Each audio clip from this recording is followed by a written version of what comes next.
اعوذ باللہ من الشیطان الرجیم بسم اللہ الرحمن الرحیم والارض اور زمین کو مددناہا مددنا پھیلا دیا نہا اسے والارض مددناہا اور زمین کو ہم نے پھیلا دیا والقینا اور ہم نے ڈال دیے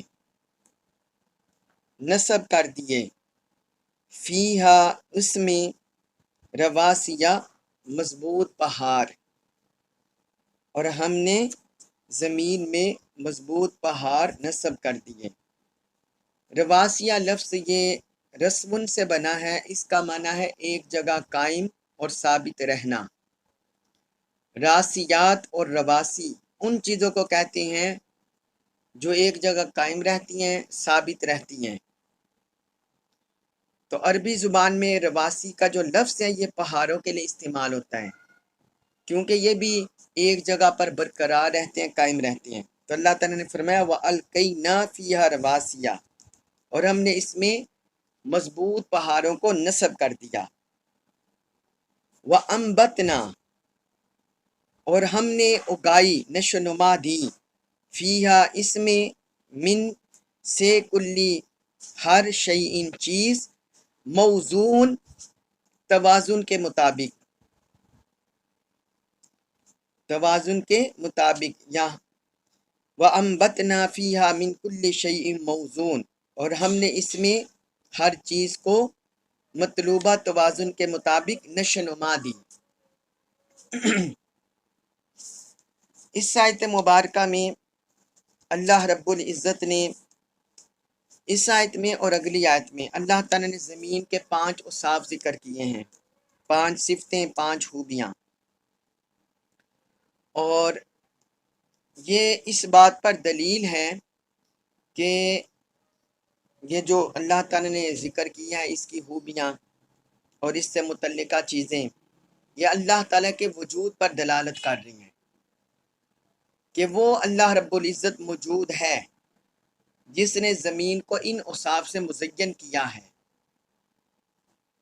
تو پہلا فرمایا والارض مددناہا، اور زمین کو ہم نے پھیلا دیا، جو پہلی خوبی ذکر کی۔ بعض لوگ سمجھتے ہیں کہ زمین گول نہیں ہے، یہ کرو نہیں ہے، بلکہ یہ ایک سیدھی اور سپاٹ جسم کی طرح، جس طرح کوئی سیدھی چیز ہو اس طرح ہے یہ۔ تو ایسی بات نہیں ہے، زمین فٹ بال کی طرح گول ہی ہے، مگر چونکہ اس کا جو عرض ہے اور اس کے جو طول ہے وہ کئی ہزار لاکھوں کلومیٹر تک اور میلوں تک پھیلا ہوا ہے، اس وجہ سے محسوس ہوتا ہے، اس کا جب ہم جز دیکھتے ہیں، جزوی طور پر دیکھتے ہیں تو محسوس ہوتا ہے کہ یہ گول نہیں ہے، حالانکہ یہ گول ہے۔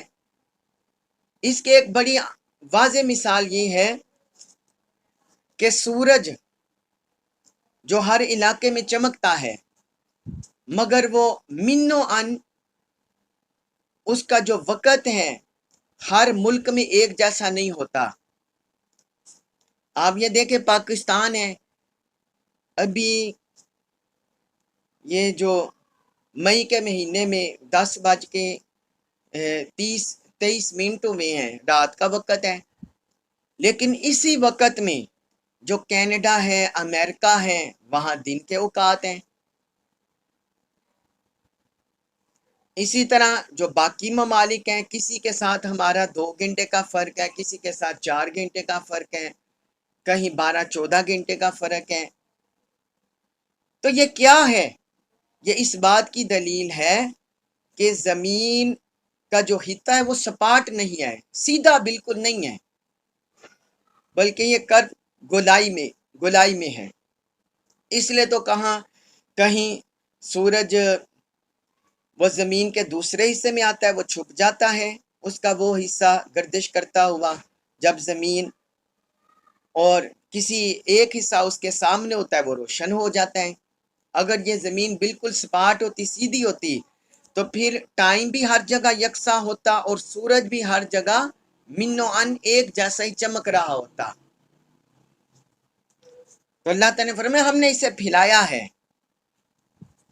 جس طرح قرآن میں سورۃ النازعات میں بھی فرمایا آیت نمبر 30 میں وَالْأَرْضَ بَعْدَ ذَلِكَ دَحَاهَا، اور زمین کو آسمان کے بعد اس نے پھیلا دیا۔ وَأَلْقَيْنَا فِيهَا رَوَاسِيَ، اور ہم نے اس میں مضبوط پہاڑ گاڑ دیے، نصب کر دیے۔ اب یہ کیوں؟ ہم پہلے بھی بعض مقام پر پڑھے ہیں کہ زمین کا جو بیلنس برقرار رکھنے کے لیے کہ ایسا نہ ہو کہ یہ ایک تو گول ہے اور پھر اپنے محور کے گرد گھوم رہی ہے، ایسا نہ ہو کہ یہ حرکت کرتے ہوئے کہیں ان بیلنس ہو جائے، غیر متوازن ہو جائے، اس لیے اللہ تعالیٰ نے اس میں پہاڑ نصب کر دیے۔ وَأَنبَتْنَا فِيهَا مِن كُلِّ شَيْءٍ مَوْزُونٍ، تیسری صفت اللہ تعالیٰ نے اس کی ذکر کی، اور ہم نے اس میں ہر جنس کو توازن کے مطابق نشو و نما دی۔ اس کے دو معنی ہیں موزون کے جو اللہ رب العزت نے یہاں ذکر کیے۔ ایک تو یہ کہ اللہ تعالیٰ نے ہر چیز کو لوگوں کی جتنی ضرورتیں تھیں ویسے ہی اللہ تعالیٰ نے ویسے ہی اللہ تعالیٰ پیدا فرما رہے، ویسے ہی اسباب معیشت انسانوں کو مہیا ہو رہے ہیں، ویسے ہی رزق کے ذرائع مہیا ہو رہے ہیں۔ تو ایک اس کا یہ معنی ہے موزون کا، اور دوسرا موزون کی تفسیر یہ ہے کہ اس سے مراد ہے جن چیزوں کا وزن کیا جا سکے، یعنی سونا ہے، چاندی ہے، تانبا ہے، پیتل وغیرہ مدنیات ہیں جن کا وزن کیا جائے۔ اللہ پاک نے فرمایا کہ ہم نے ان کو بھی اگایا ہے زمین سے، یہ بھی اس کا معنی ہے۔ پھر اس کے بعد ہے سورۃ الحجر آیت نمبر 20، اس میں اللہ تعالیٰ نے فرمایا وَجَعَلْنَا، اور ہم نے پیدا کیے لَكُمْ، تمہارے لیے فیہا، اس میں معایشہ، اسباب معیشت، وَجَعَلْنَا لَكُمْ فِيهَا مَعَایِشَ، اور ہم نے اس میں تمہارے لیے اسباب معیشت پیدا کر دیے۔ وَمَن، اور اس کے لیے بھی، لَسْتُمْ، تم نہیں ہو لہو اسے برازقین، رزق مہیا کرنے والے، وَمَن لَسْتُمْ لَهُ برازقین، اور ان چیزوں کے لیے بھی اور ان مخلوقات کے لیے بھی اللہ تعالیٰ نے اسباب معیشت پیدا کی ہیں جنہیں تم رزق مہیا نہیں کرتے، جنہیں تم رزق مہیا نہیں کرتے۔ یعنی اللہ تعالیٰ نے یہاں دیکھے صرف زمین میں انسان ہی تو نہیں بستے، یہاں جنات بھی بس رہے ہیں، یہاں حیوانات بھی ہیں یعنی جانور بھی ہیں، یہاں پرندے بھی ہیں، تو یہ بھی زمین میں بس رہے ہیں۔ تو اللہ تعالیٰ نے یہاں زمین کے جو وصف ذکر کیا، فرمایا ہم نے اس میں تمہارے لیے اسباب معیشت پیدا کر دی ہے کہ جس کو جو ضرورت ہوتی ہے وہ زمین سے حاصل کرتا ہے۔ لباس ہمارا ہمیں زمین سے مہیا ہوتا ہے، خوراک ہمیں زمین سے مہیا ہوتی ہے، اپنا رہائش بنانی ہو، شیلٹر بنانا ہو، وہ بھی ہمیں زمین سے مہیا ہوتا ہے۔ تو یہ مختلف اسباب معیشت اللہ تعالیٰ نے پیدا کر دی ہے۔ پھر یہاں ہر طبقے کو، ہر فرد کو دوسرے فرد کی ضرورت ہوتی ہے، تو اللہ تعالیٰ نے مختلف اسباب معیشت پیدا کر دی ہے۔ کھیتوں میں ہل کوئی چلاتا ہے، پانی دینے والا ہوتا ہے، پھر فصلوں کو کاٹنے والا ہوتا ہے، اس کے بعد وہی فصلیں مشینوں کے ذریعے پھر آگے تھوک پر، پھر آگے پرچون، منڈیوں میں، پھر نیچے تک دکانوں تک، باقی ہر معاملے کا بھی یہی حال ہوتا ہے کہ اللہ تعالیٰ نے مختلف اسباب معیشت پیدا کر دیے اور ان کے مختلف افراد پیدا ہو گئے ہیں۔ تو فرمایا تمہارے لیے بھی یہ بندوبست کیا ہے، اور جن کو تم یہ رزق مہیا نہیں کرتے ان کے لیے بھی اللہ تعالیٰ نے زمین میں یہ اسباب معیشت پیدا کیے ہیں۔ سبحان اللہ۔ آگے فرمایا سورۃ الحجر آیت نمبر 21 میں، وَإِن، اور نہیں ہے، ان کا مطلب اگر بھی ہوتا ہے اور ان کا مطلب نفی کے لیے نہیں کے لیے بھی ہوتا ہے، یہاں نہیں کا معنی دے رہا ہے، نفی کا۔ وَإِن، اور نہیں ہے، من شیئن، کوئی بھی چیز، الا مگر، عندنا، ہمارے پاس ہیں، خزائنہ، اس کے خزانے، اس کے خزانے۔ اس کے واحد، خزائن کے واحد خزانہ ہے۔ خزانہ اس جگہ کو کہتے ہیں جس میں انسان اپنی چیزیں چھپا کر رکھتا ہے، یا جس جگہ انسان اپنی چیزوں کو محفوظ کر کے رکھتا ہے اسے بولتے ہیں۔ تو اللہ تعالیٰ نے فرمایا کوئی بھی چیز نہیں مگر اس کے، ہمارے پاس اس کے خزانے موجود ہیں، یعنی پوشیدہ خزانے۔ وما، اور نہیں، ننزلہ، ہم اتارتے ہوں اسے، الا مگر، بقدریم، مقدار کے ساتھ، معلوم، معین۔ وما ننزلہ الا بقدر معلوم، اور ہم اسے صرف معین مقدار کے مطابق ہی اتارتے رہتے ہیں۔ اب اس آیت مبارکہ میں اللہ رب العزت نے اپنی بے پایہ شان اور بے انتہا وسعت اس کا ذکر کر دیا ہے۔ فرمایا کہ جو بھی چیز ہے اس کے ہمارے پاس خزانے موجود ہیں۔ پیچھے ظاہراً بات ہے اسباب معیشت کی ذکر ہو رہا ہے، تو یہاں اللہ تعالیٰ نے علی الاطلاق ذکر کر دیا ہے کہ کائنات میں اسباب معیشت کے علاوہ بھی جتنی بھی اشیاء پھیلی ہوئی ہیں، جتنی بھی اشیاء پھیلی ہوئی ہیں، کوئی آسمان میں ہے، کوئی زمین میں ہے، کوئی خلا میں ہے، تو اللہ تعالیٰ نے فرمایا ہر چیز کے ہمارے پاس خزانے موجود ہیں۔ اگر اسباب معیشت کی بات کریں، اس کے ساتھ جوڑیں، تو اس کا مطلب ہے کہ اللہ تعالیٰ کے پاس اسباب معیشت، جو رزق اور معیشت کا ذرائع ہے، وہ بے انتہا ہے کہ انسان گن بھی نہیں سکتا، شمار بھی نہیں کر سکتا۔ بس خزانے اس کے پاس محفوظ ہیں۔ اس کا کیا ہوتا ہے؟ وَمَا نُنَزِّلُهُ إِلَّا بِقَدَرٍ مَعْلُومٍ، اور ہم اس سے صرف معین مقدار کے مطابق اتارتے رہتے ہیں کہ جتنی انسان کو ضرورت ہوتی ہے، مخلوقات کو ضرورت ہوتی ہے، انسانوں کو، جنات کو، حیوانات کو، پرندوں کو، چرند پرند کو، حشرات کو، جیسے جیسے جو جاندار زمین پر بستے ہیں، ضرورت ہوتی ہیں، اللہ تعالیٰ وہ اتارتے ہیں۔ یہاں بعض مفسرین نے لکھا کہ یہاں اس سے مراد پانی ہے، پانی، بارش، کیونکہ جو زمین تیار ہوتی ہے وہ بارش سے ہی ہوتی ہے۔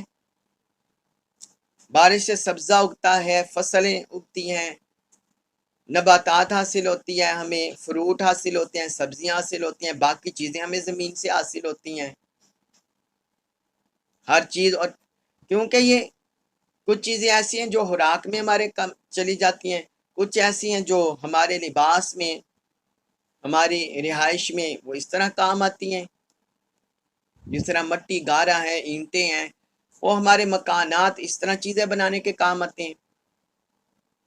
تو فرماتے ہیں اس سے مراد بارش ہے، کہ بارش اللہ تعالیٰ کسی جگہ کم نازل فرماتے، کسی جگہ زیادہ، جیسے ضرورت ہوتی ہے اللہ تبارک و تعالیٰ معین اندازے کے مطابق نازل کر دیتے ہیں، اسی سے پھر انسانوں کو زمین سے وہ پیداوار حاصل ہو جاتی ہے۔ آگے ہے سورۃ الحجر آیت نمبر 22، اس میں فرمایا وَأَرْسَلْنَا، اور ہم بھیجتے ہیں،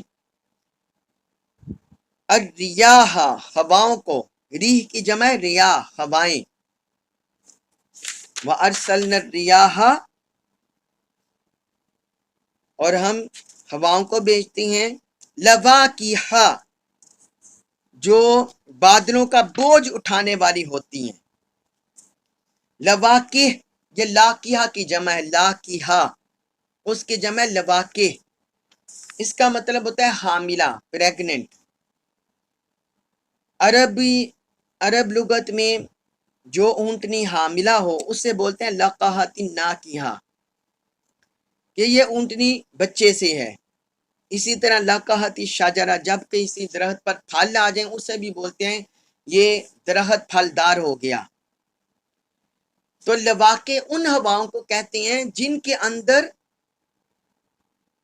جو پانی سے بھرے ہوئے ہوں، جو پانی سے بھرے ہوئے بادل ہوں، ان کو بولتے ہیں لواقع۔ تو اللہ تعالیٰ نے فرمایا وَأَرْسَلْنَا الرِّيَاحَ لَوَاقِيَ، اور ہم ہواؤں کو بادلوں کا بوجھ اٹھائے ہوئے بھیجتے ہیں۔ فَأَنزَلْنَا، پھر ہم اتارتے ہیں مِنَ السَّمَاءِ، آسمان سے، مَاءً، پانی۔ فَأَنزَلْنَا مِنَ السَّمَاءِ مَاءً، پھر ہم آسمان کی جانب سے پانی اتارتے ہیں۔ فَأَسْقَيْنَاكُمُوهُ، پھر ہم تمہیں اس پانی کو پلاتے ہیں۔ وَمَا، اور نہیں ہو، انتم تم، لہو، اس کے، بحازنین، حازن کی جمع حازنین، حازنون، اور یہ مکسور میں تو اس لیے بحازنین حالت جری میں ہے۔ وَمَا أَنْتُمْ لَهُ بِحَازِنِينَ، اور تم اس کے خزانے رکھنے والے نہیں ہو۔ تو یہاں جو پیچھے اللہ تعالیٰ نے ذکر کیا تھا کہ ہم معین مقدار کے مطابق اتارتے ہیں، اب اللہ تعالیٰ نے اس آیت میں اس کی وضاحت کر دی وہ کیا ہے۔ تو وہ ساتھ اپنی جو شان کو بھی ذکر کر دیا کہ کچھ بادل ایسے ہوتے ہیں جن میں بارش یا پانی نہیں ہوتا، وہ خالی ہوتے ہیں، بس گزر جاتے ہیں، ہوائیں انہیں اڑا کر لے جاتی ہے۔ لیکن کچھ بادل ایسے ہوتے ہیں جو پانی سے بھرے ہوئے ہوتے ہیں، تو فرمایا وہ بادلوں کو ہم بھیجتے ہیں، تو پھر وہ آسمان سے ہم پانی نازل کرتے ہیں، اتارتے ہیں، جسے تم پیتے ہو۔ پانی ایک بنیادی ضرورت ہے انسان کی، اگر پانی نہ ہو انسان زندہ نہیں رہ سکتا۔ ہوا، پانی، یہ تو انسان کی ضروریات میں سے ہیں۔ تو فرمایا کہ تم پھر اسے، ہم تمہیں وہ پلاتے ہیں۔ وَمَا أَنْتُمْ لَهُ بِحَازِنِينَ، اور تم اس کے خزانے رکھنے والے نہیں ہو، تم اس کے خزانے رکھنے والے نہیں ہو۔ اگر اللہ تعالیٰ روک لیں اس بارش کو اور وہ بادل ہی نہ بھیجیں تو نہ انسان پئیں گے نہ جانور پئیں گے، تو زمین میں ایک سالی کا دورہ ہو جائے گا،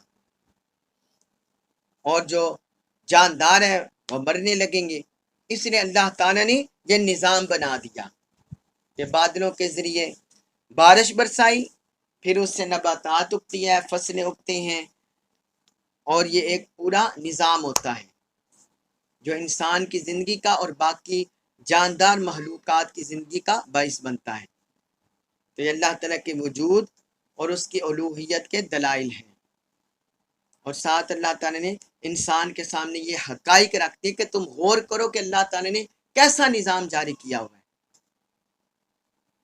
آسمانوں میں بھی زمین میں بھی۔